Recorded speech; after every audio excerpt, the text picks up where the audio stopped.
Hi, I want to welcome you to the lobby. I'm Bob Pittenger from Battle Creek Church in Tulsa, Oklahoma. And in this breakout session, we're going to be talking about Beyond the Launch, 4 proven strategies to unleash the next chapter of success in your group ministry. Think about this. You've been steering the ship as a group point person for a year or two and have successfully established your group ministry. Regardless, you're still asking yourself, what's next? What am I missing? Or maybe even, how do I take our groups to the next level? I faced the same questions after a year of running our group ministry, and despite a great start and significant growth, I sensed there was more to be done or that something vital was missing. So in my quest for improvement, I sat down with leaders from successful group ministries and distilled their insights into 4 key questions. These questions helped us build a new strategy that has proven to be very successful for our church.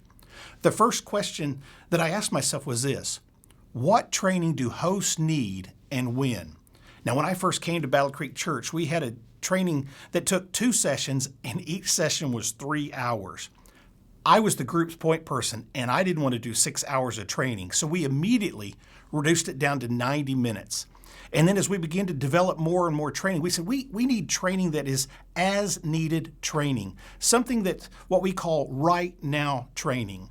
When we meet with a new group leader or a new host, what do they need to start their group right now? And so we talk with them about how to host a group, how to invite people into their group, and how to use our rewind materials, which is our sermon series materials. And then after the group starts, we'll give them what we call as needed help.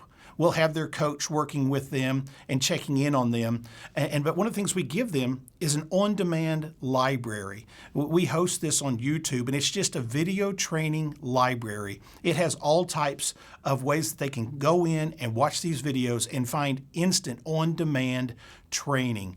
As new problems arise, we add new videos to the series.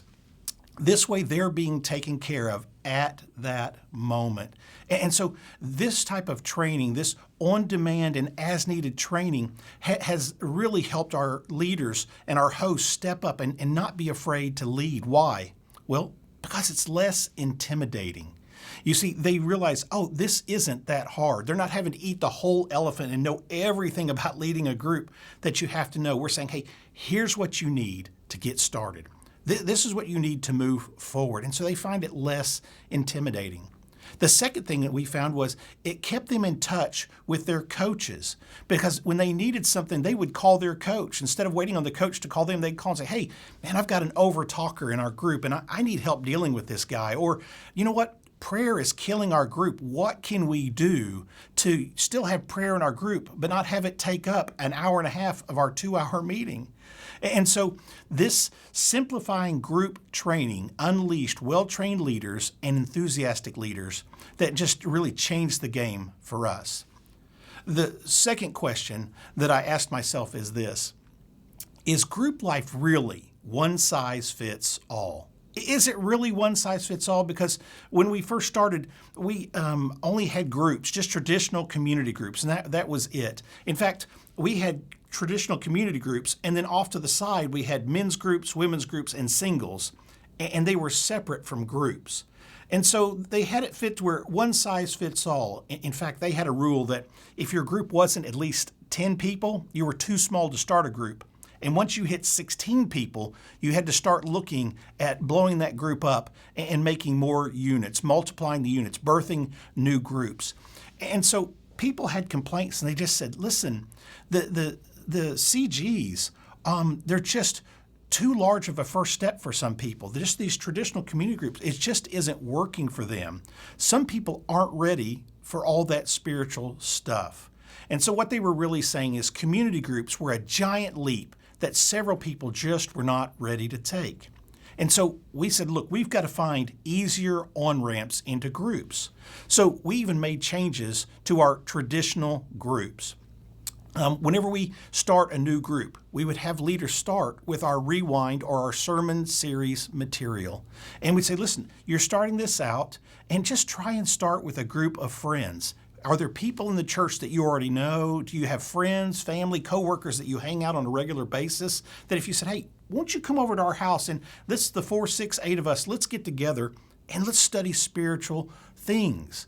So when someone would come to us and start looking for a group, we moved away from putting people into existing groups and began saying, what or who do you have in your life that you already have an existing relationship with, that you can bring them in to your house and start a group? By doing this, we saw the number of units just explode because people realized through the easiness of our sermon series material that they could start a group because it's plug and play. You play a video, you have a sheet of paper, you ask a few questions, they have answers on there. And so it really helped people have confidence that they could start a group. A second type of thing that we did to help create easier on-ramps was affinity groups. This is more of a crawl or a baby step, and we found it has been the easiest on-ramp to get people into groups. Many of these affinity groups have nothing to do with spirituality. They just get together around common hobbies: pickleball, basketball, disc golf, motorcycles. We have a crocheting group and all types of group. In fact, our pickleball group, when we started it was about 10 people. Within 3 weeks, we had to turn this into 3 groups of 20 people each because we'd grown from just a handful to 50 or 60.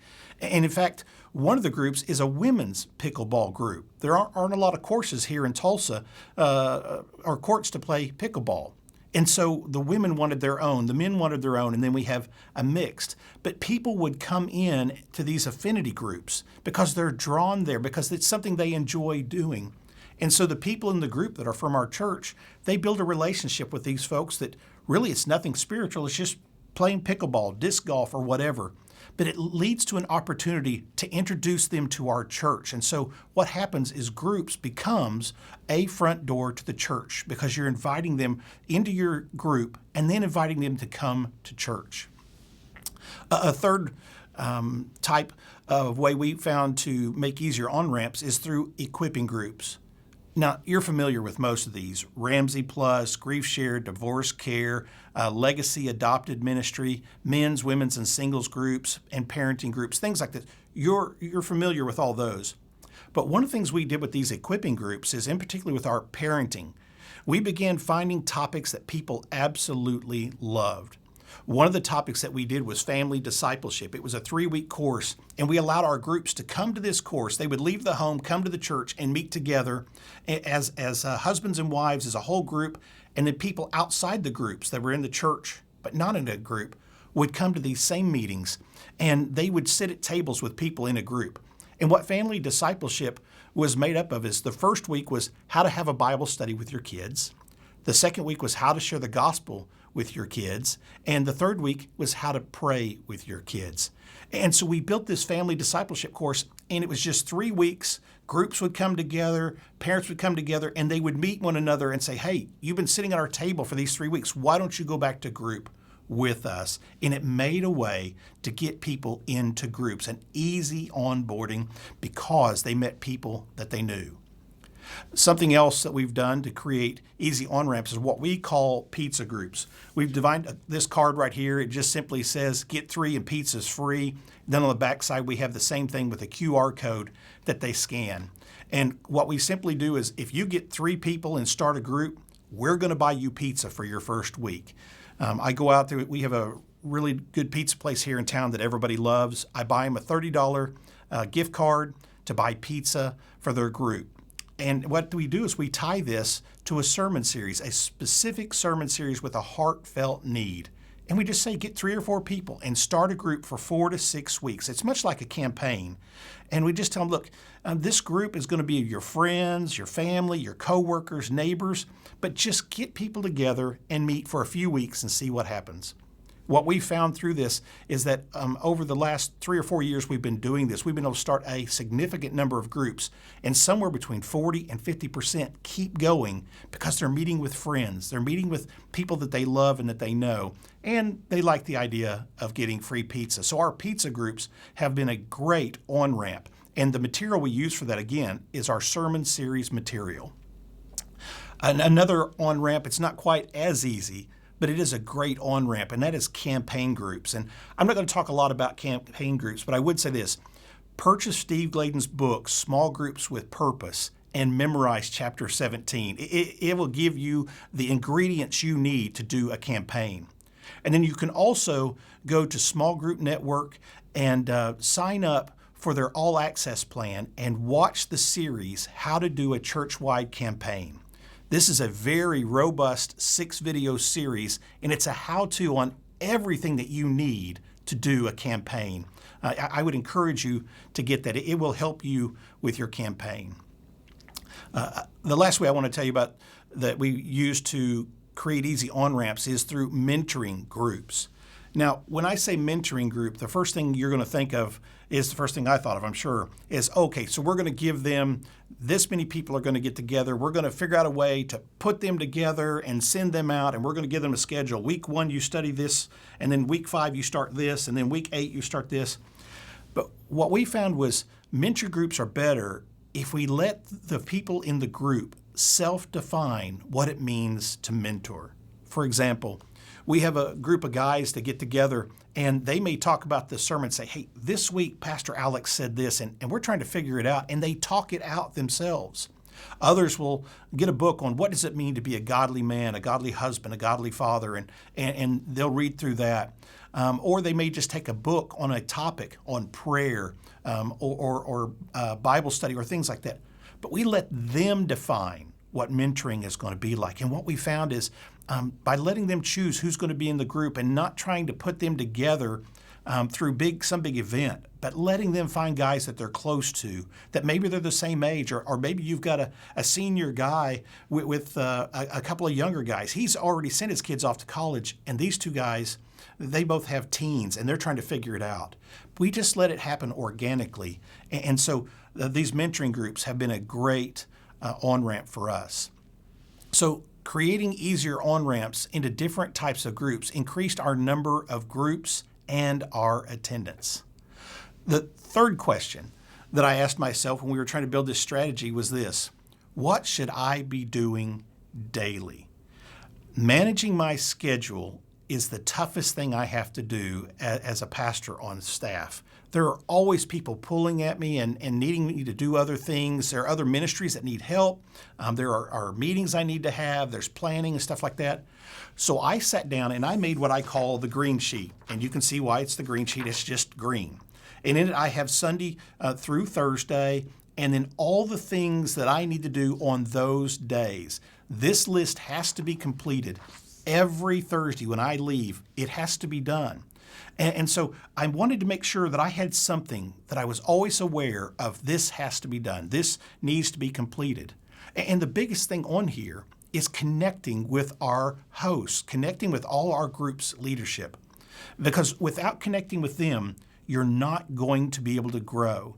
They need your time. Yes, they're meeting with coaches, but they still need to hear from you every once in a while. And so on each day of the list, with the exception of Sunday, Monday through Thursday, I have a lunch, a breakfast, or a dinner, or maybe a coffee every day to meet with so many leaders. I tried to meet with 3 to 5 leaders every day, Monday through Thursday, just to meet with them, or potential leaders or trainers or coaches, just to meet with anyone that I can, to sit down and stay with people. Because after all, we are in the people business. Another thing that I encourage you to do is you need to meet with other group point people. And so you can go to Small Group Network and sign up for that, and then click on circles. And you'll see circles in your area where you can circle up with other group point people and find out what's working, what's not, what is happening in their churches. And since you're in a close area, what works there is probably going to work with you. And then the last thing I would say is this on what should I be doing is get training with Small Group Network cohorts and their videos. They have so much good stuff on Small Group Network. Just a few months ago, I finished the coaching cohort with Bill Donahue, and it was fantastic. He's going to be doing another one in the spring of 2024, and I'd encourage you to go to that cohort. It was well worth my time, and I think it'd be well worth yours. And the last question that I asked myself was this in building this strategy: am I measuring up? Am I measuring up? What metrics are really important? what things do you measure? I mean, I sat down and looked at it as a church at all the things we measure. We had nine things that we were measuring. And so I just asked myself, which one is the most important that if I change this, if I work on this, if I focus on this, it will move the needle more than all the others. And the one I decided on was number of groups. The number of groups that we have, that's my favorite choice. The reason being is if you increase groups, you increase your group leadership, you increase the number of groups, you increased the number of people in the groups, average attendance and total attendance. It impacts everything. And so in the summer of 2023, we decided that this was going to be our goal, just focus on the number of groups. And so in June, July, and August, all our groups team did was try to talk to as many people. Every worship service, they tried to connect with at least 3 people and plant in their mind, hey, have you thought about leading a group? And so by doing that, we launched in August, and when we took our final attendance in December, we had started 20% more groups by just focusing on starting more units. We'd started 20% more groups with a total average attendance up 26% over last year, because that was our focus. Let's just put people in groups. We didn't care if it was mentoring groups or equipping groups or any other kind of group. We didn't care what they were. What they wanted to start, we would equip them to do it and help them get started. And it had a huge impact on our average attendance. Some of the other things that we've looked at is total attendance, average attendance, percentage of worship in groups, which is really my second favorite, because I like to know what they're running in the worship center and how many people we are connecting that attend the worship that are getting into a group. And then, of course, I like to track the number of hosts so I can see that we're continually adding new group leaders or new hosts to what we're doing. And so these 4 questions helped us move beyond our original group launch and created a better strategy for connecting people into groups. And over years, we have seen phenomenal growth because of this.